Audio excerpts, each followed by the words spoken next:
tous et bienvenue dans cette vidéo, j'espère que vous allez bien. Pour commencer, je vous souhaite à tous une très bonne année 2018, plein de réussite, de bonheur, etc. J'espère que vous avez été gâtés à Noël et que vous avez passé de très belles fêtes de fin d'année. Aujourd'hui, je vous retrouve pour une vidéo top 10, donc ce sera le top 10 des meilleurs romans que j'ai lus en 2017. On va commencer tout de suite. J'ai réussi à classer mes lectures, ce que j'ai beaucoup de mal à faire d'habitude, parce que j'ai tendance à mettre tous mes coups de cœur à la première place. Là, j'ai réussi à les classer, même si j'ai un peu triché pour le premier et le deuxième livre. On va voir ça tout de suite. En 10e position, je mets Secrets de Scott Westerfeld. Donc c'est le tome hors série de la série Uglies, qui est une série en 3 tomes avec un 4e tome un peu spin-off. Donc Uglies, c'est l'histoire de Tally Youngblood, qui donc est une Uglies. Elle vit dans une ville réservée aux Uglies avec d'autres adolescents. Arrivée à un certain âge, elle va devoir subir une opération pour devenir une prêtise et aller vivre dans la ville des prêtises justement et y passer le reste de sa vie. Donc le thème c'est Uglies. Avant, elle était moche, elle va devenir très belle grâce à l'opération. Évidemment, cette opération n'est pas sans conséquence puisque apparemment les prêtises ne sont plus vraiment les mêmes une fois l'opération passée. Et donc ça tourne un peu sur ça, sur la beauté, notre société actuelle, comment... donc c'est une société... c'est une dystopie en fait, j'ai oublié de le dire.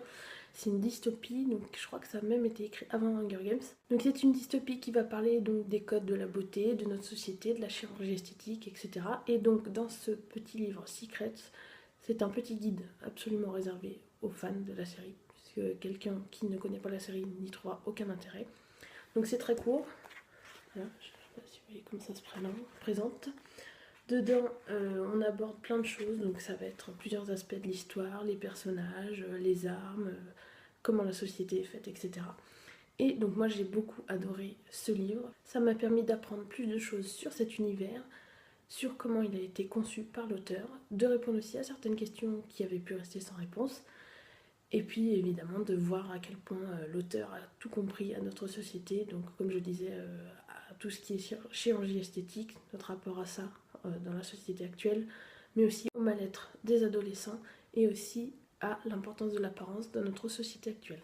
Donc moi si je l'ai mis dans ce top 10, donc c'est pas vraiment un roman, mais c'est vraiment un des livres qui a marqué mon année 2017, puisque je l'ai enfin acquis. Il est très compliqué à trouver, surtout dans ce format-là, parce que je crois qu'il n'existe pas chez Pocket Jeunesse actuellement en poche. Là, c'est vraiment les anciennes éditions. Je l'ai trouvé d'occasion et donc j'ai enfin pu le lire. Et vraiment, j'ai passé un très bon moment. Ça m'a même donné envie de relire la série Uglies, mais bon, ça ne sera pas pour tout de suite. En 9e position, j'ai mis The Rain de Virginia Bergin, je sais pas comment on prononce. Donc c'est le premier tome de la série H2O. C'est un livre que j'avais déjà repéré en VO grâce à la chaîne du youtubeur Ben Alderson. Donc je vous mettrai sa chaîne ici. À l'époque je l'avais vu en VO. Il me tentait énormément, mais je n'ai jamais sauté le pas avant de le voir en VF. Et là j'ai sauté dessus. Je n'ai pas regretté puisque il a été aussitôt lu. Enfin, dès que je l'ai acheté, je l'ai lu. Et j'ai passé un très bon moment avec cette lecture. Donc c'est un récit post-apocalyptique. On va y suivre Ruby qui a donc 15 ans et qui est partie à la recherche de son père, puisqu'une catastrophe est survenue sur notre terre. La pluie est devenue mortelle, elle tue les gens. On ne sait pas exactement comment ni pourquoi. Mais voilà, il faut survivre à cette catastrophe. Et Ruby donc va chercher son père, puisqu'il ne vivait pas avec elle. On va suivre donc son périple à travers cette pluie mortelle. Moi j'ai adoré cette histoire puisque vraiment c'est très immersif. C'est aussi, ça fait assez peur puisque ça pourrait totalement arriver que l'eau devienne mortelle, dangereuse. Et puis surtout on se rend compte grâce à ce livre à quel point l'eau est vraiment très présente dans notre vie. À tout moment on est vraiment en contact avec de l'eau, que ce soit quelques gouttes. Et là dans ce livre, même quelques gouttes suffisent à vous tuer. Et vraiment ça fait peur dans cette histoire, mais c'est aussi ça qui est bien, c'est on se projette dans ce monde, on a peur, mais on n'a qu'une envie, c'est de poursuivre notre lecture et de voir ce qui va arriver à Ruby.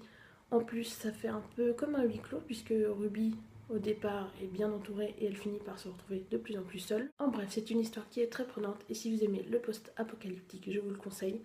Surtout, ne vous arrêtez pas aux réactions de Ruby qui peuvent être parfois donc enfantines. Je sais que beaucoup l'ont reproché, mais moi, justement, c'est ça que j'ai aimé, comme je le disais tout à l'heure, puisque je trouve qu'on voit trop souvent dans les romans des héroïnes qui ont donc 16-17 ans et qui ont des réactions complètement disproportionnées par rapport à leur âge, qui ont des super pouvoirs, qui sont badass et tout.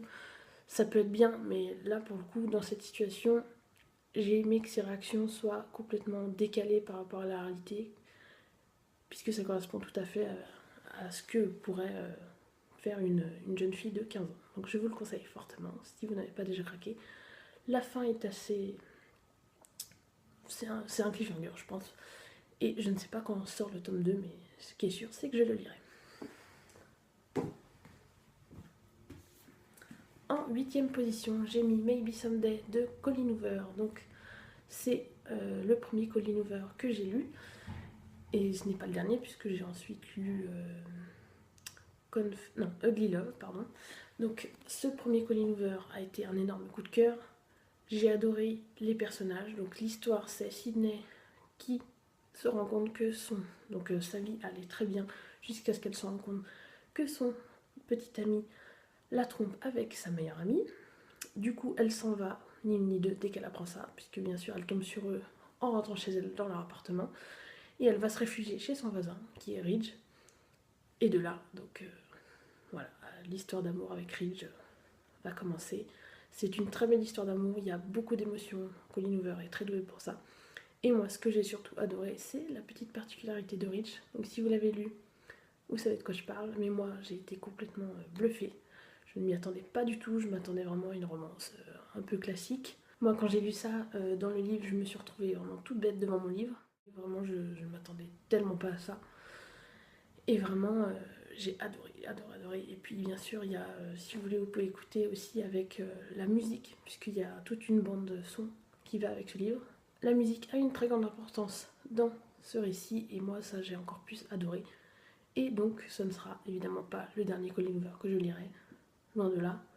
Moi, j'adore ce qu'elle fait, et je crois que j'ai bien fait de commencer par celui-là, parce que pour l'instant, de ceux que j'ai lus, c'est mon préféré. J'ai aussi lu Maybe Not, qui est la petite nouvelle qui va avec, donc sur les deux autres personnages de ce livre, et c'était très sympa aussi.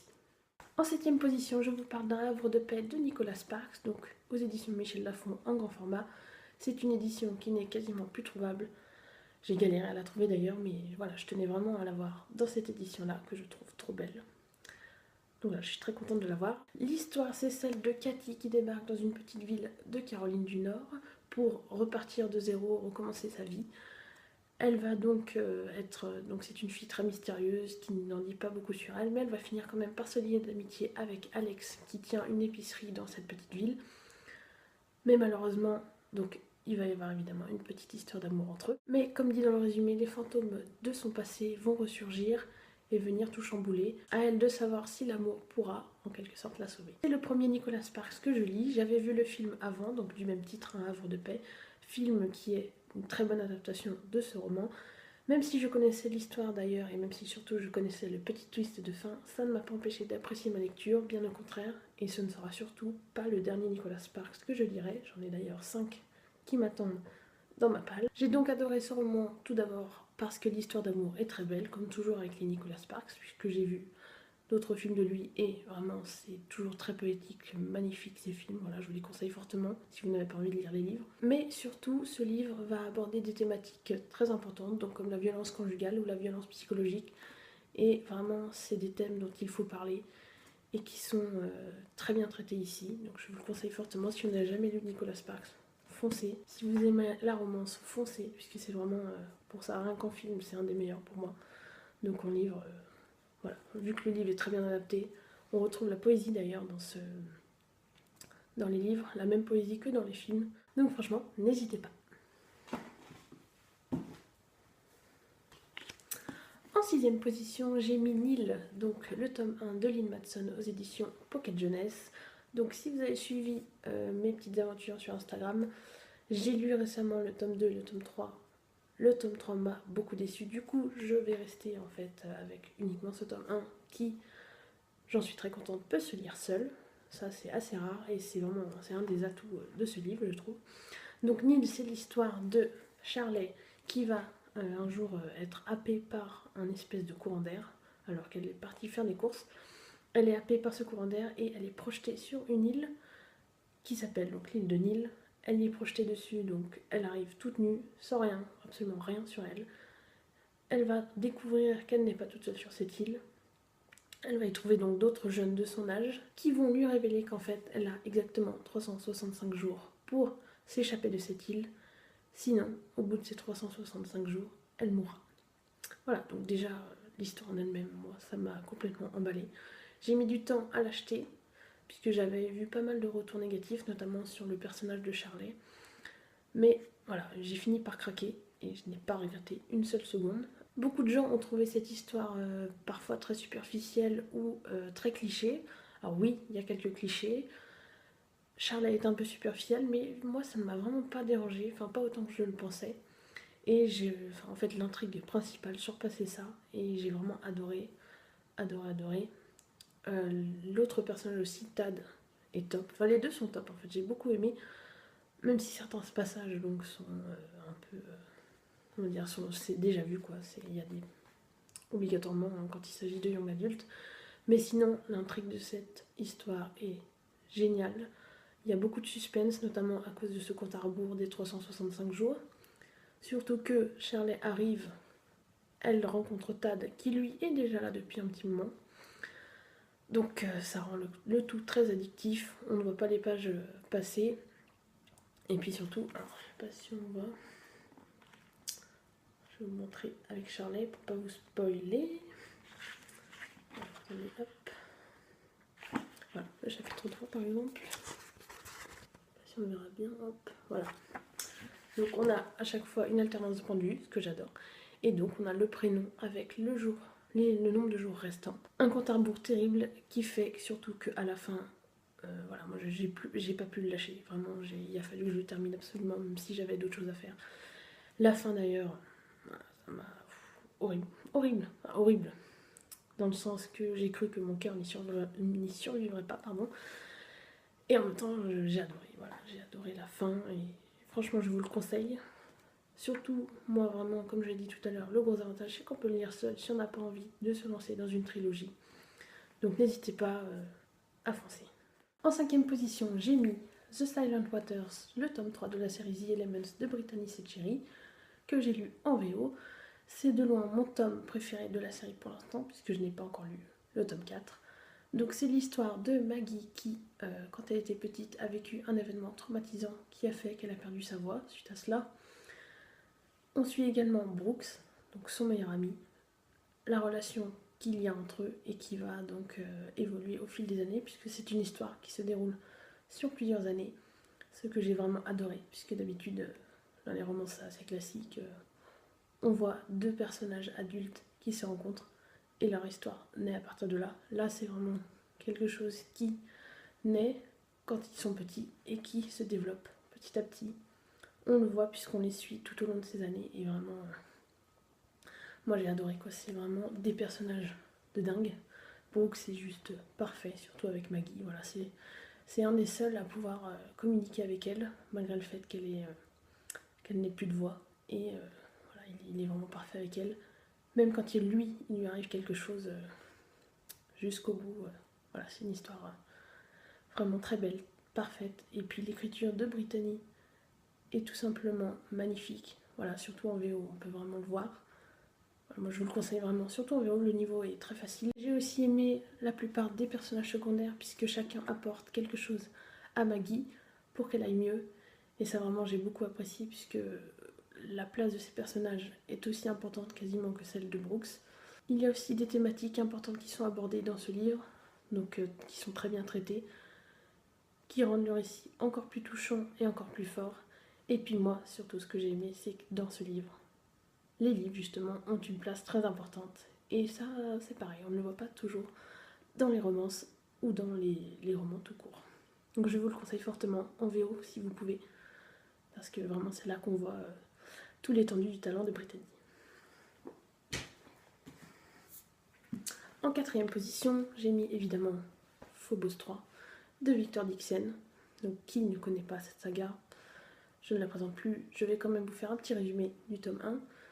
C'est l'histoire donc de Léonore qui fait partie des 6 prétendantes pour aller conquérir Mars. Elle y va avec 6 autres garçons. Ces 12 adolescents vont devoir se rencontrer durant le voyage pour former les couples de Mars. Le principe aussi, c'est une télé-réalité, donc, puisque tout ce périple est suivi dans le monde entier grâce à des caméras, etc. Et bien sûr, tout ne va pas se passer comme prévu durant ce voyage jusqu'à la planète Mars. Donc ce tome 3, aussitôt acheté, aussitôt lu évidemment, je m'étais même relu les 2 premiers tomes et le tome origine, histoire de tout faire d'un coup. Je croyais d'ailleurs que c'était le dernier tome. Moi j'avais adoré la fin du coup, mais alors maintenant que je sais qu'il y a un tome 4, voilà, d'ailleurs je ne sais pas ce que j'attends pour le lire, mais bon, bref. Donc ce tome, moi je l'ai adoré parce que déjà bon, il est énorme, mais j'ai pas vu passer le temps, absolument pas. Les personnages évoluent, et puis il se passe plein de choses, la fin, n'en parlons pas. Les personnages, moi j'ai vraiment Léonore du début à la fin, je l'ai adoré, et j'espère l'adorer encore plus dans le tome 4. Victor Dixon est vraiment le roi pour me faire vivre plein d'émotions, et surtout faire des montagnes russes à mon cœur, parce que là, vraiment, des moments, j'ai cru que mon cœur n'y survivrait pas.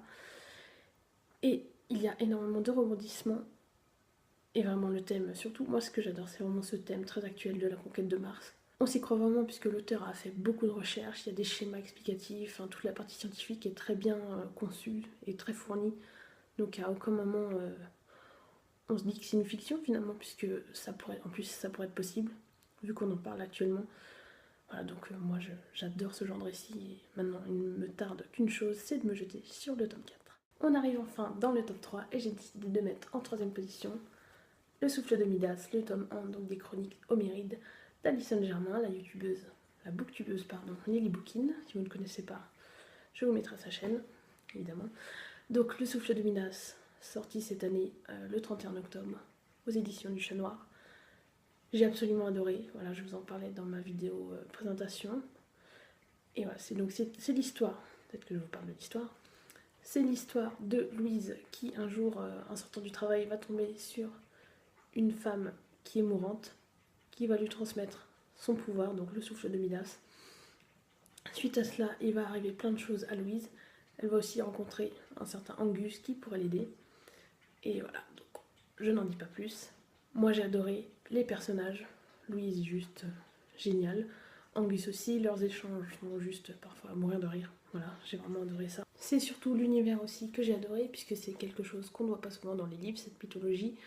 C'est très original, c'est très bien pensé, très bien conçu, et puis surtout moi j'adore l'écriture d'Alison, je la trouve très belle, très poétique, et puis surtout très fluide, quoi. On ne voit pas les pages passer, pardon.